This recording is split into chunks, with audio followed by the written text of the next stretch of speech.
नमस्ते, म भरत। आज म तपाईहरुलाई मोबाइल ब्याङ्किङको पासवर्ड तपाईहरुले भुल्नुभयो अथवा हामीले कुनै सेक्युरिटीको कारणले पासवर्ड मिसयुज भयो भने कसरी फर्माइट गर्ने अथवा कसरी रिसेट गर्ने र अर्को नयाँ पासवर्ड राख्न सकिन्छ।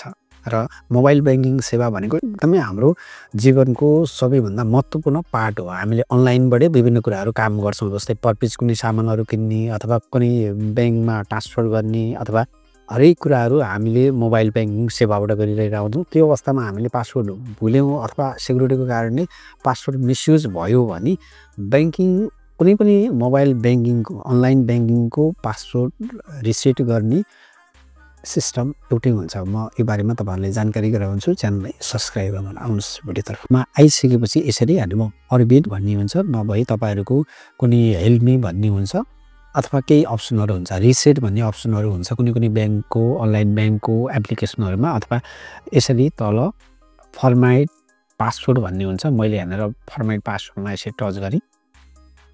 त्यसपछि यहाँनिर स्टेप नम्बर माथि 14 सम्म छ मोबाइल भेरिफिकेसन भन्ने हुन्छ। तपाईले ब्याङ्क जस्तै अनलाइन ब्याङ्किङमा राखेको आफ्नो मोबाइल नम्बर राख्नु होला। तपाईले ब्याङ्कमा अथवा यो मोबाइल ब्याङ्किङ सेवामा एक्टिभ गरेको मोबाइल नम्बर राख्नु होला।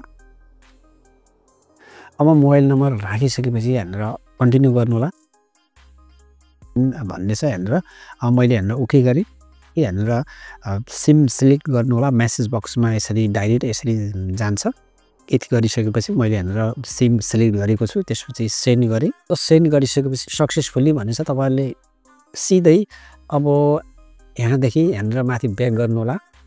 ब्याक गरिसकेपछि तपाईले कतै नगर्नु, तपाईले मेसेज पठाइसकेपछि सक्सेसफुली भनिसकेपछि त्यसपछि तपाईले ब्याक गरिसकेपछि सिधै एकछिन थोरै वेट गर्नु होला। वेट गरिसकेपछि अटोमेटिक तपाईको यहाँनिर मोबाइलको जुन एपको मोबाइल ब्याङ्किङ एपको यहाँनिर ओपिटी कोडको लागि यहाँनिर देखाउने छ। अब तपाईले मेसेज बक्समा जानु होला।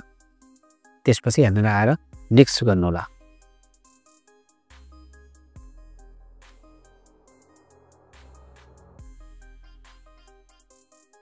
यहाँनिर मैले यसरी पेस्ट गरेँ। पेस्ट गरिसकेपछि तपाईले अब यो राखिसक्यो, मोबाइलमा आएको यो ओपिटी कोड राखिसक्यो, कन्टिन्यू गर्नु होला।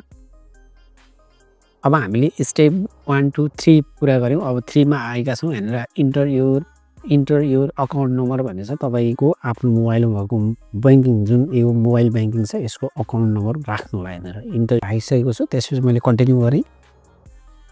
अब हामी यहाँनिर टच गरिसकेपछि अब आफ्नो डेट अफ बर्थ राख्नु होला इङ्ग्लिसमा। कन्टिन्यू गरिसकेपछि हामी 4 स्टेपमा यहाँनिर स्टेप नम्बर 4 भन्ने छ अनि सेक्युर अकाउन्ट भन्ने छ। जस्तै अब यहाँनिर सेट न्यू पासवर्ड भन्ने छ।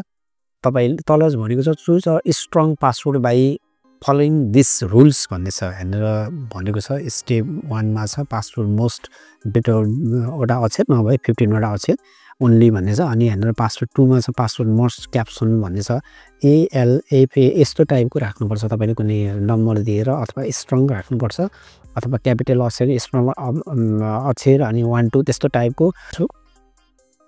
ट्रान्जेक्सन भन्ने छ। जस्तै हामीले कुनै पैसाहरू पठाउँदाखेरि अथवा टपअप गर्दाखेरि चाहिने हुन्छ यो 4 वटा अङ्क राख्नुपर्छ। यहाँनिर यो 4 वटा नम्बर यहाँनिर राख्नु होला।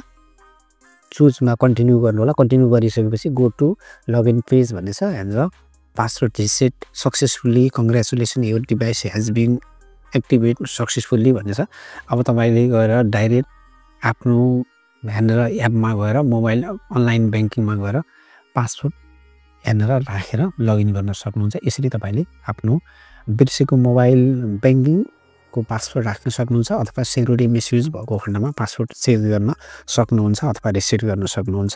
यसरी सजिलै फर्माइट गरेर तपाईहरुले आफ्नो समस्या समाधान गर्न सक्नुहुन्छ। Thank you.